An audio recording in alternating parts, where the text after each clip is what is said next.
आमना सामना मीडिया के सभी नाजरीन का इस्तकबाल है। हमारे साथ मौजूद है बाबरी मस्जिद एक्शन कमेटी के जिम्मेदार और all India Muslim personal board working committee के मेंबर, साथ ही साथ वेलफेयर पार्टी ऑफ इंडिया के सदर जनाब कासिम रसूल इलियास साहब। आइए हम उनसे कुछ गुफ्तगू करते हैं, कुछ आज के हालात पे बात करते हैं। कासिम रसूल इलियास साहब, आपका आमना सामने में बहुत बहुत इस्तकबाल है। मेरा सबसे पहला सवाल तो यही होगा, मैं आपसे कोशिश ये करूँगा कि एक मजबूत पैगाम पूरे मुल्क के मुसलमानों को जाए इन हालात पे जो NRC का मसला आया है, जो हमारी शहरियत पे जो हमला कर रही है सरकार, उस पर आप क्या कहना चाहते हैं? देखिए, पहली बात तो ये है कि मैं मौजूदा हालात को मुसलमानों के लिए फ़ाले नेक समझता हूँ। वजह यह है कि 70 साल से जो मुसलमान ख्वाब गफलत में पड़े हुए थे, इस हुकूमत ने अपने शर पसंद यानी प्रोग्राम के तहत में मुसलमानों को जगा दिया है। बुनियादी तौर पे मुसलमानों की शहरियत पे हमला है, सही है, और ज़ाहिर है कि इनके अज़ाइम, मौजूदा हुकूमत और RSS के अज़ाइम जो है वो बहुत दूर तक है। वो मुसलमानों को ज़ाहिर है कि इस मुल्क से निकाल नहीं सकते, ख़त्म नहीं कर सकते, लेकिन वो एक दूसरे दर्जे का शहरी बना देना चाहते हैं और उनके अंदर एक खौफ और दहशत की फ़िज़ा पैदा करना चाहते हैं। लेकिन मैं सलाम करता हूँ हमारे नौजवानों को, ख़ास तौर से जामिया मिलिया इस्लामिया और अलीगढ़ मुस्लिम यूनिवर्सिटी के तलबा को, जिन्होंने पहली बार इस मूवमेंट को शुरू किया दिल्ली से। और मैं समझता हूँ कि ये हुकूमत की नाक़ाबिल अंदेशी थी कि उसकी पुलिस ने उन पर हमला किया और वही हमला उन इस की ज़िंदगी की अलामत बन गया। मुल्क की 40 यूनिवर्सिटियों ने उस पर रिएक्ट किया, जिसमें यानी बनारस हिंदू यूनिवर्सिटी भी शामिल है, और इन्होंने उन तलबा की हिमायत में वो मैदान में आए। और उसके बाद फिर धीरे धीरे आप देख रहे हैं कि पूरे मुल्क के अंदर NRC और शहरियत के नाम पर पूरी उम्मत एक प्लेटफार्म पर जमा हो गई है।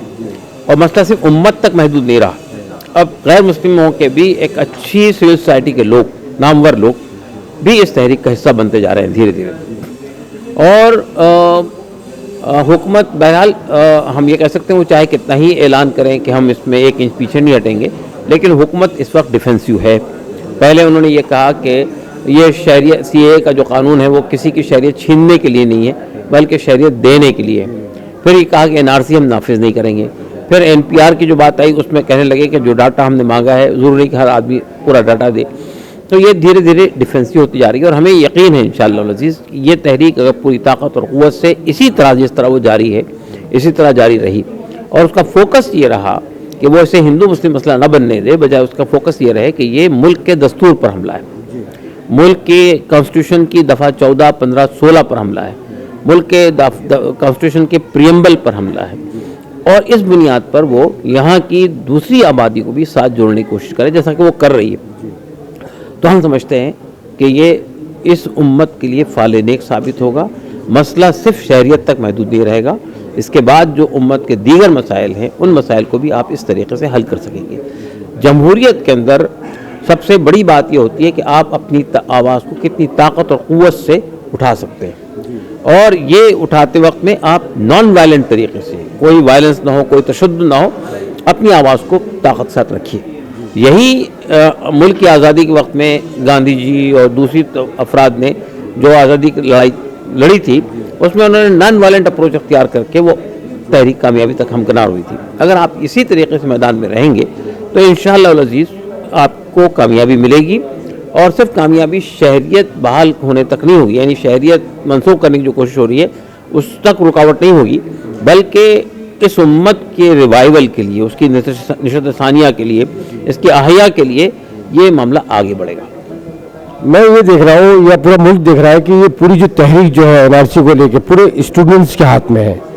कोई एक मजबूत क़यादत नज़र नहीं आ रही है और स्टूडेंट्स ने ही इसकी क़यादत की है, लेकिन मुल्क की बड़ी बड़ी जमातें, बड़ी बड़ी तंजीमें, चाहे all India Muslim personal board हो, जमीयत उलमा हो, ऑल इंडिया मिली कौंसिल हो, इनका कोई ठोस लामल नज़र नहीं आ रहा और इस क़यादत के पीछे कोई बड़ी क़यादत नज़र नहीं आ रही। इसकी क्या वजह है? देखिए, पहली बात तो ये है कि मैंने जैसे बताया आपको कि ये शुरुआत हुई थी तलबा के ज़रिए से, अलीगढ़ के तलबा और जामिया के तलबा ने शुरुआत की, और अब ये तलबा की मूवमेंट बन गई पूरे मुल्क में। लेकिन उसके बाद मुस्लिम जमातों की एक मीटिंग दिल्ली में हुई, जिसमें जमात इस्लामी, जमात उलमा, मिली कौंसिल, मुशावरत और सब जमातें बैठी, और उन्होंने ये तय किया کہ ہم اس پورے عمل کو جو پورے ملک میں ہو رہا ہے اس کو ان کے درمیان کوآرڈینیشن کا کام کریں گے. اور انہوں نے ایک گروپ بنایا, اس کا نام رکھا ہے الائنس اگینسٹ CAA, NCR اور NPR. اور اس کا کنوینر بھی ایک غیر مسلم کو بنایا, روی نائر کو, اور ایک کو کنوینر بنایا مصطفیٰ فاروق صاحب کو. اور یہ اب انہوں نے رابطے کا سلسلہ ہر اسٹیٹ میں شروع کر دیا ہے, اور ہر اسٹیٹ میں اس طرح کا اسٹرکچر کھڑا کر رہے ہیں تاکہ یہ پیرلل باڈی نہیں ہوگی, جو کام چل رہا ہے ان کے درمیان کیسے کوآرڈینیشن ہو. اور اگر سپوز جیسا UP کے ساتھ میں ہوا کہ جہاں طلبہ احتجاج کر رہے تھے تو ان پر پولیس نے وائلنس کیا, پولیس نے تشدد کیا, ان کو مارا پیٹا, جیلوں میں ڈالا, ان کی پراپرٹی کو سیز کیا, اس سے کمپنسیشن لینے کی کوشش کر رہے ہیں, تو اس میں قانونی طور پہ ہم کیا مدد کر سکتے ہیں, مالی طور پہ کیا مدد کر سکتے ہیں, جو لوگ مارے گئے ان کی کیا مدد کی جا سکتی ہے, اور میڈیا کو کیسے مینیج کر سکتے ہیں, ان تک کیسی اپنی بات پہنچا سکتے ہیں. تو اس سب کے لیے کمیٹیاں بن گئی ہیں اور یہ کام شروع ہو گیا ہے. لیکن ہم چاہتے ہیں کہ اگر تحریک طلبہ نے شروع کی ہے تو فور فرنٹ پہ وہی رہے. بہت بہتر, آپ کا جواب سن کر ہم مطمئن بھی نظر آئے کچھ, اور بہت سارے لوگ مطمئن ہوں گے, ہمارے ناظرین بھی اور دیش کے عوام بھی اور مسلمان بھی. اس پورے موومنٹ میں ہم یہ دیکھ رہے ہیں کہ مسلمانوں کے ساتھ میں دلت, OBC, پچھڑے سارے سماج کے لوگ ہیں. کیا یہ شہریت کا جو بل جو یہ ہے یا NRC یا NPR ان پر بھی لاگو ہو رہا ہے؟ کیا اس سے ان کو بھی خطرات ہے, ایسا محسوس ہو رہا ہے, ایسا لگتا ہے آپ کو؟ دیکھیں, پہلی بات تو یہ ہے کہ CAA کا جو قانون ہے, جو بظاہر گورنمنٹ یہ کہہ رہی ہے کہ یہ شہریت دینے کا قانون ہے, شہریت چھیننے کا قانون نہیں ہے. لیکن امت شاہ صاحب پارلیمنٹ میں بھی اور بنگال میں بھی کئی بار یہ کہہ چکے ہیں کہ پہلے ہم CAA لائیں گے اور اس کے بعد NRC نافذ کریں گے, اور جو افراد NRC میں نکل جائیں گے تو اگر وہ ہندو ہیں, سکھ ہیں, عیسائی ہیں, بودھ ہیں, جین ہیں, تو ان کو ہم CAA کے ذریعے واپس لے آئیں گے. اس کا مطلب صاف ہے کہ مسلمانوں کے علاوہ ہم سب کو واپس لے آئیں گے. لیکن اس بات کو یہاں کی غیر مسلم سوسائٹی بھی محسوس کر رہی ہے. یہاں کے دلتوں کو یہ اندازہ ہے کہ یہ قانون کی زد میں ہم بھی آ سکتے ہیں, یہاں کے اور لوگوں کو بھی اندازہ ہے کہ اس قانون کی زد میں ہم آ سکتے ہیں. دوسری بات یہ ہے کہ دیکھیے, اگر آپ یہ کہتے ہیں کہ جو لوگ NCR میں نہیں آئیں گے ان کو ہم اس قانون سے لے آئیں گے, لیکن دیکھیے یہ قانون ایسا کسی کو انرول نہیں کر لے گا.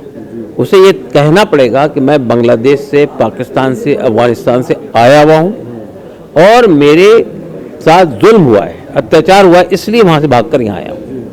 تو جو بہت سارے ملکی لوگ ہیں جو کہیں سے نہیں آئے, یہیں کے رہنے والے ہیں, کسی ڈاکومنٹ کی وجہ سے, کسی اور وجہ سے وہ NCR میں نہ آئے, NRC میں نہ آئے, تو کیا وہ اپنے آپ کو یہ کہیں گے ہم بنگلہ دیش سے آئے؟ اور اس کے بعد پھر جو ان کو شہریت ملے گی, اس شہریت میں بھی وہ ان کی اسٹیٹس نہیں ہوگا جو اس ملک کے شہریوں کا ہوتا ہے, وہ دوسرے درجے کی شہریت ہوگی. 10 سال تک ان کو ووٹنگ رائٹس نہیں ہوں گے, اور بہت ساری چیزیں ہوں گی. تو ظاہر بات ہے یہ کہنا کہ اس میں مسلمان اگر نہیں رکھا گیا تو مسلمانوں کا مسئلہ ہے, اس میں ہر اس آدمی کا مسئلہ ہے جو NRC میں نہیں آئے گا. مثال کے طور پر دیکھیے کہ انہوں نے آسام سے NRC کا مسئلہ شروع ہوا, اور وہاں یہ کہا جا رہا تھا کہ بڑی تعداد میں بنگلہ دیش سے لوگ یہاں کے بس گئے ہیں, اور مسلمانوں کی 40 لاکھ قریب آبادی یہاں پہ رہ رہی ہے جو بنگلہ دیشی ہے, گھسپیٹی ہے. آپ نے کنڈکٹ کروایا, 1991 سے شروع ہوا تھا, لیکن 2013 سے 2019 تک سپریم کورٹ کی نگرانی میں پروگرام سروے ہوا, اور 19 لاکھ لوگوں کو انہوں نے کہا کہ یہ وہ لوگ ہیں جو NRC میں نہیں آئے, اور 19 لاکھ لوگوں میں 13 لاکھ ہندو ہیں, ٹرائبلز ہیں, اور صرف 6 لاکھ مسلمان ہیں. تو 40 لاکھ سے فگر گر کے ایک دم 6 لاکھ پر آ گیا. دوسری بات یہ کہ جو مسلمان اس میں نہیں آئے ہیں, اس کا یہ مطلب نہیں کہ ان کے پاس ڈاکومنٹس نہیں ہیں, ان کے پاس سب ڈاکومنٹ موجود ہیں. یہاں تک کہ ان کو لیگسی ڈاکومنٹ بھی دینا تھا, آپ کے والد, ان کے والد کو پورا شجرہ آپ کو دینا ہے, وہ بھی ان کے پاس سب کے پاس تیار ہے. لیکن 2 ڈاکومنٹ میں اسپیلنگ مسٹیک ہے, ایک میں احمد لکھا ہوا ہے A سے, ایک میں احمد لکھا ہے E سے. اس بنیاد پہ آپ کو ریجیکٹ کر, وہ بھی زد میں آ گئے, وہ بھی زد میں آ گئے. تو یہ جو لوگ یہ سمجھ رہے ہیں کہ ہمارے پاس سب ڈاکومنٹ ہے, ہم بچ جائیں گے, یہ بات بالکل غلط ہے.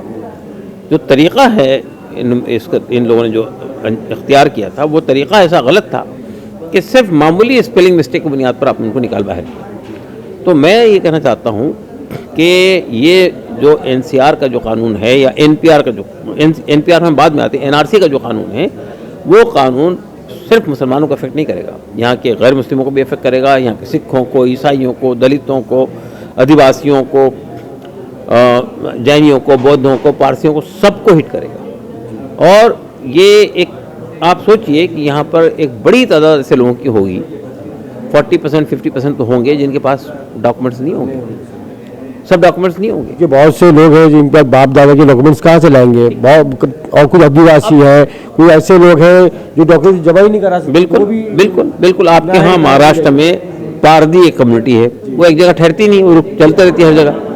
अच्छा, दूसरी बात यह है कि एक मसला और है, वो मसला ये कि एनपीआर, अब ये कह रही है हुकूमत कि हम एनआरसी नहीं ला रहे हैं, एनपीआर ला रहे हैं। एनपीआर अगर आप, और फिर ये कह रही है कि हम थोड़ी ला रहे हैं, इससे पहले कांग्रेस भी करा चुकी है एनपीआर। लेकिन 2010 में जो एनपीआर हुआ था और 2020 में जो एनपीआर हो रहा है, आप दोनों को उठाकर देख लीजिए।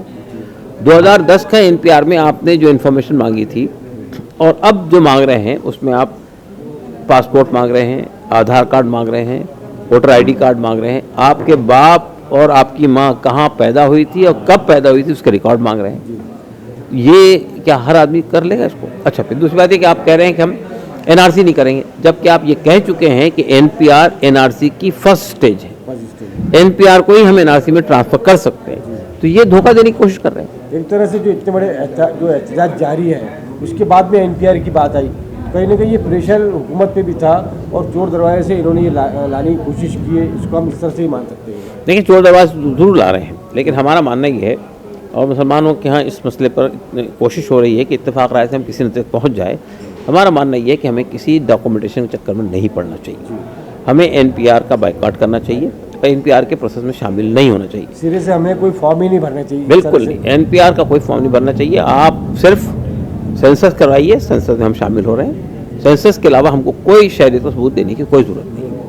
जब आप ये स्टैंड ले लेंगे, और आप अकेले नहीं लेंगे, मुसलमान भी लेंगे, गैर मुस्लिम भी लेंगे, आदिवासी भी लेंगे, दलित भी लेंगे और कम्युनिटी के लोग भी लेंगे, तो ये कामयाब होगा इंशाल्लाह।